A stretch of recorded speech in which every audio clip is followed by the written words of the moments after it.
What is going on, guys? We are back with another episode of our Pokemon TCG Pocket, but today we are talking a little bit about some different things today. I wanted to make a video kind of on the upcoming expansion coming out at the end of January. I believe it's January 30th, if I'm not mistaken. It could be a day off, but I do believe that is the date of release for it. Basically, I wanted to kind of go over the things that are confirmed to this point that are going to be released. My expectations for this set, and then also some general wish list stuff that I don't anticipate being there, but I kind of have been thinking about how to improve the game and what cards I would like to see included. And I have about 8 things that I'd like to kind of include. So I think I am going to put timestamps in this one so that you guys should be able to kind of sift through the information as easy as possible. But what I wanted to talk about first are the things that are, like we already know are coming out either through data mine or whatever. So the first thing I want to mention is Rainbow Rarity. So they are adding a new rarity into the game. Effectively, it sounds like it's going to be a combination of these crown rares plus what the animation ones are, like the Celebi and all that stuff like that. It seems like this is going to be the direction they're going to go into for adding a new rarity. Now, I think these cards are kind of the closest to the hyper rare cards that you kind of see in the regular TCG, but I think these are going to be animated and maybe have different effects to them. We also know there's going to be about 97 new visuals that they're adding in for, you know, flaring and all that stuff. So we do know that they're trying to add a little bit more customization to the game. And I just think this is what they're going to go in another direction of. You know, you'll probably see maybe 2 or 3 of these added per pack in the new stuff coming out. So I do think that this is something that they're really working on, as well as trading. Now, trading is something that has been kind of leaked a little bit as well. We're hearing right now that you can only trade up to 1-star rarity. Now, for the most part, this covers almost every card in the game. I believe there's maybe, I think currently without the new set coming out, there are 48 cards that you won't be able to trade. Basically, the full art cards with the little rainbow around them, you won't be able to trade the like starry background of any of the full art cards, whether it be the trainers or Pokemon. Those crown rares that I just showed in the slide before. And I think that's pretty much it, along with the holographic like animation cards like the Charizard, the Celebi, the Mewtwo, and Pikachu. So plus whatever's introduced in the new set, right? But I think that basically this is going to be pretty good for anybody who has friends who started the game late. I already know that I've been talking about, you know, my fiance wanting to have some cards that she just can't get. I haven't spent a ton of money on the game, but I have spent enough because it is content for the channel. So like I am a little bit more willing to dish out like a couple dollars to buy another 10-pack or whatever. But you know, I'm in a position where I could really help my friends out, and so I think that for me, anyways, I think trading the 1-star rarities is totally fine. Like I don't need to be trading the rare cards. I just need to trade the card that they need to make a deck, right? So I do have content that I want to be doing with other content creators that are doing Pokemon Pocket. You know, I've had Chilatsmon on the channel before, and you know, we were talking about doing something as well. And so, but he doesn't have all the cards either. And so, you know, I think this will make it possible to be able to start making other fun content. And so I'm actually excited about this. Now, I do know that as the collector in me, the things that I want are the full art trainer cards, right? And not being able to trade for those is unfortunate. Like I have 2 copies of some of them. Maybe I'd love to trade one of them away to get the ones that I don't have, but unfortunately for right now, it won't be the case. I think they will probably add that eventually, but I think they're trying to figure out a way that there isn't like some real life trading happening to get these cards, right? Like people are crazy, you know what I mean? So I think that's typically, you know, I think that's probably the holdup on it, but I do believe that, you know, trading 1-star rarities, you can get all your EX Pokemon in a trade that way. Like, you can do what you need to do. So, I do think this is good for the game. As a game that, you know, the competitive side of it is really an afterthought to the card collection side of it. So I think this is necessary for any kind of card collector, that you should be able to trade things. So overall, I think this is good. I think they need to add it in there. It would have been nice to get it earlier, but we're getting it now, and I think that's a positive. Then when it comes to what we can expect from these sets, now I just grabbed a thing off the internet for what these packs could look like. You know, I could potentially see Suicune as the third one instead of Tyranitar, but you know, there wasn't really a ton of rhyme or reason. Like, I know that Mewtwo, Pikachu, and Charizard are all very popular cards. I don't know that Celebi was necessarily the most popular card coming out of it, so I don't really know the reasoning behind choosing what packs there are, but I do believe this is going to be Generation 2 focused. We only saw Celebi EX as a card that you could even obtain that was a Generation 2 Pokemon. Obviously, there are things that, you know, I expect to see, but following the trend, I just think that if you're going to go A1, you know, and then go A2, I think that you're really looking at something that's just going to end up being Generation 2, right? As far as the expectations that I have going into it, I fully expect that we are going to see legendary Pokemon like Ho-Oh, Lugia, Raikou, Entei, Suicune. I think all of them are going to have EX and non-EX versions, very similar to the legendary Pokemon that were released in Genetic Apex. I also think that we're going to see a non-EX Celebi card, and that, if the math is correct there, that's 9 legendary Pokemon, which is 3 per pack, if we're thinking there's going to be 3 packs like Genetic Apex. Just like Genetic Apex as well, there were 15 EX Pokemon that were released. We already talked about the idea of 5 of them, so, you know, another 10 of them that we can expect. You know, I would expect Tyranitar, although Dragonite wasn't included in the last set either, so, you know, it could be random. I think Crobat's a cool one. Houndoom could be a cool one. I think they're going to have to introduce a Dark type one, and I think they're going to have to introduce a Steel type one. So I anticipate that Steelix will have one. Houndoom, could probably see being a Dark type one. But, you know, there's always different directions you could go. I think they're going to try to balance it out, right? Make sure that there's some Dark and Steel. Maybe even a Dragon, like maybe Kingdra is involved in it somehow. I don't know. But I think having 15 EX Pokemon, that gives 5 per pack. So if you're kind of thinking about it this way, there's going to be your 3 Crown Rares, right? Your 3 Rainbow Rares. There's going to be, there's 9 Legendaries. You're going to get 3 per pack. You're going to get 15 different EX Pokemon per pack. 9 Full Art Trainer Support Cards, I think, is going to be another expectation that I have. Again, that's also 3 per pack, similar to the Genetic Apex, right, with the Kanto gym leaders. Now, I don't know if they're going to be gym leaders. Like, I don't know if we're going to have Faulkner Whitney kind of deal. I would personally like to see, like, Professor Elm, the Kimono Girls, you know, things like that.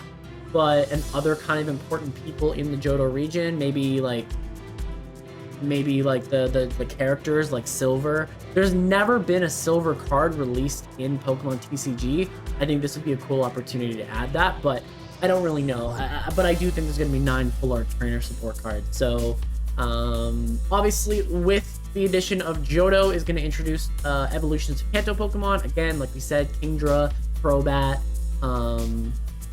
you know, Scizor, Steelix, you know, things like that.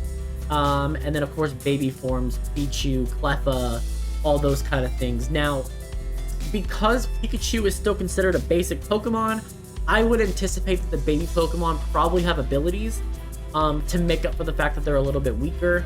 And I have some ways to introduce the baby Pokemon that also allow to get your stage 2 evolution without having to go through a Pikachu first. So I have some odd thoughts on that. I'm going to wait on that just a moment. But and then I think other redesigns of other generation Pokemon, including more abilities in the game. Now, I think you're going to see maybe a Flareon card that has an ability, a Jolteon card that has an ability. Obviously, we have Umbreon and Espeon that are coming out, so we might see basic versions of those.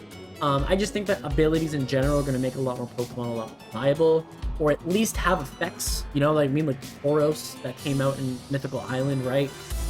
It's a little bit higher cost, but it has a special effect that makes it unique in certain situations. You might be able to see some cards that weren't really used in Genetic Apex that you will see be used coming. Now, as for my personal wish list for what is coming out, I have a lot of thoughts. I have about 8 cards that I want to talk to you about today. and I think they're really good ideas, but let me know what you think in the comment section down below with these. Starting off with the first one, a supporter card that allows you to shuffle your hand into your deck and redraw a card. Basically a item support card that basically replaces Chatot. I think that Chatot gives up too much momentum to be able to do this effect. I think this is basically a continuation on what the Professor's research cards are, right? I could see Professor Elm, this being what the card is. So that's kind of cool. And I think that it lets you have a card that lets you draw cards versus having a Pokemon, right? You don't really have that many slots in your deck. I think that if you're looking to play this card, Chatot is just too slow for the rest of your deck. You're giving up potentially a prize point for that. It's too much of a problem. And so I think that having a supporter card, while it does take up all the rest of your things you can do for that turn with supporters, I think this is just a better version of Chatot. So I would like to see that. An item card that allows you to randomly add a stage evolution Pokemon, similar to Pokeball. In the TCG, this is Ultra Ball, but basically the ability to search up an evolutionary Pokemon. And I think this will make you have to think about the idea of having Pokeball or Ultra Ball, for example, or Great Ball, whatever you want it to be. But I think I want to keep it random. I think that in the game that's as fast-paced as Pokemon TCG Pocket, I don't want there to be you choose all the time, right? I like the fact that it's still random. I like the fact that they're giving everyone a chance still.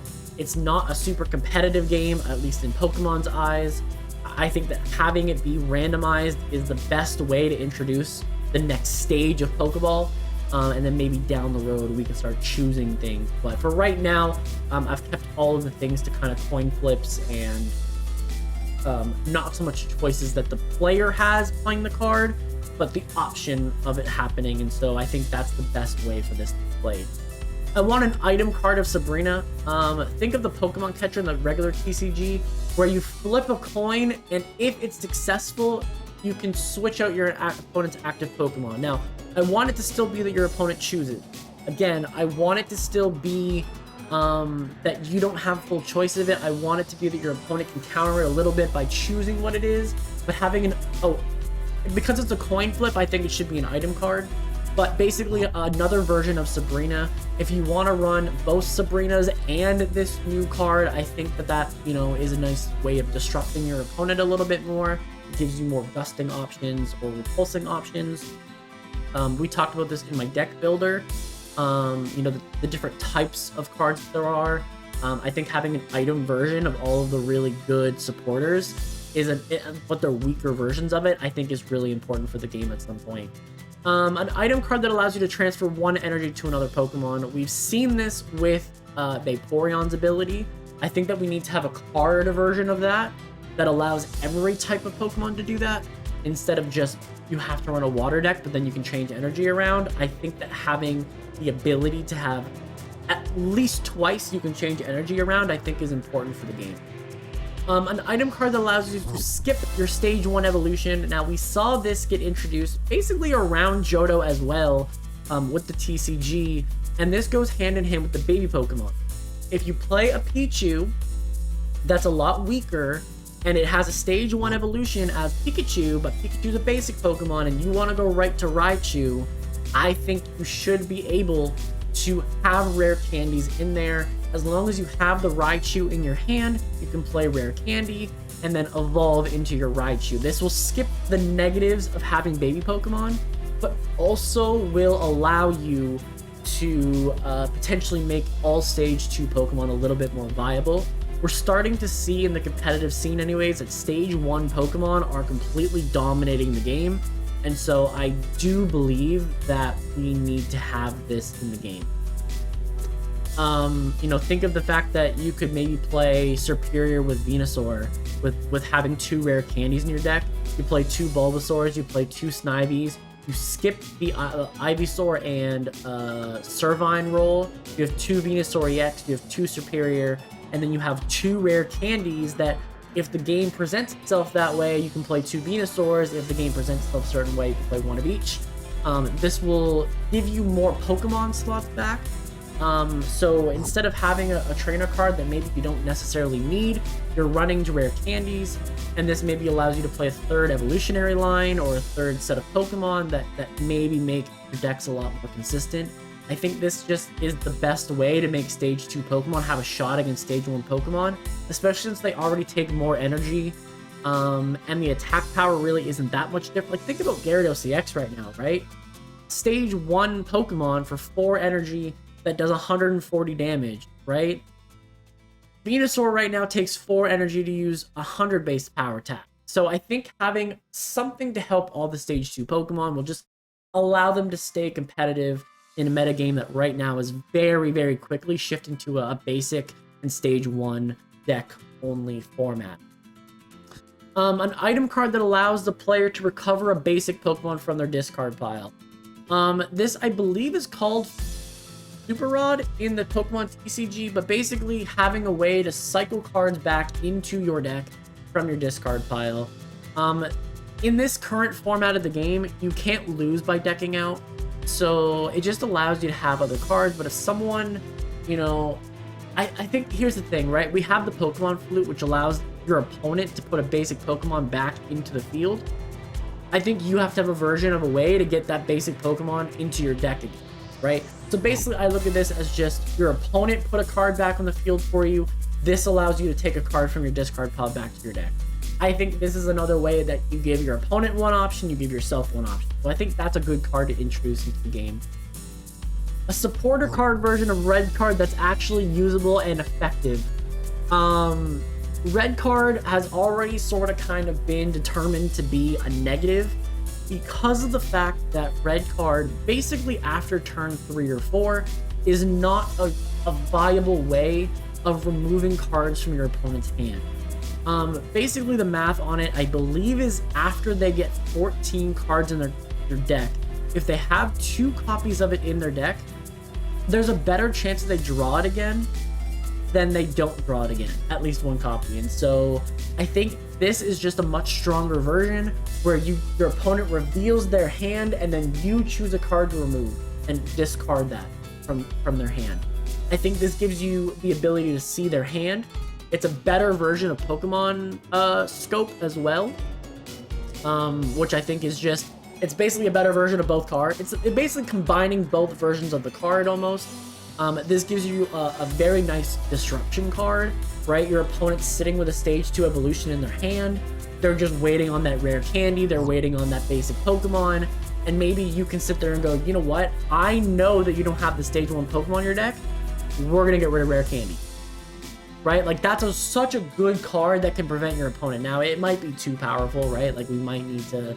This might be too strong, but I do think that having a supporter card version of Red Card in some way, shape, or form just allows disruption cards to feel a little bit better, right? I think that if you ran this type of supporter card with Gengar EX, you might be able to make Gengar EX be a good card, right? You know, having an item card that can switch your opponent's energy around and switch, you know, some things around and switch your opponent's active Pokemon, I think all of that lets cards like Gengar be a little bit more effective. Now, this does help better decks as well, of course, but I think people would only play one of this upgraded Red Card, even if they were going to, unless you're building a dedicated disruption deck. And then the last card that I was really thinking of is an item card that removes 1 energy from your opponent's Pokemon if you get a successful coin flip. Basically, we are seeing that Moltres, Gardevoir, Misty are all extremely powerful cards at speeding up your opponent's play. And at the moment, you have no counterplay to it at all. So I think having a card like this that can remove an energy from your opponent's Pokemon is at least giving you a counterplay to their energy acceleration. Not everyone's going to play this card, but again, in a card like Gengar deck, maybe this card actually gives you a fighting chance. And maybe decks that are a little bit slower, like 2-stage evolution decks are slower than basic decks, and Stage 1 decks, for example, maybe this is a card that at least puts you on an even playing field. Getting rid of that energy also is a really good card that counters the going second part of the game. So you have a card that does really, really well if you go first, because your opponent will get the first energy. You could potentially play this card right away if you get the coin flip correctly. You take away their energy, and now you went first. You took away their energy. You played your energy first. You can potentially get your evolution first, and now you can also potentially remove the energy advantage that your opponent has. So I think that's a really good card that kind of balances going first a little bit, as well as just allowing slower decks to have an opportunity. The really good decks are not going to be running this card, but the weaker decks, I could see some viability in using this card. So that's sort of kind of what my thought process is for what we could be seeing out of genetic, well, the A2 expansion, whatever we're going to call it, right? But that's my wish list, that's my expectations, and that's the information that we have so far. If there's any information that you would like to see, any kind of things that are on your guys' wish list, or what you guys expect are going to happen, let me know in the comment section down below. You know, maybe we can have a discussion about it, you know, as a whole community. And but yeah, make sure to leave a like, subscribe if you haven't already. Let me know if you're excited for the A2 expansion, and we will see you guys the next one.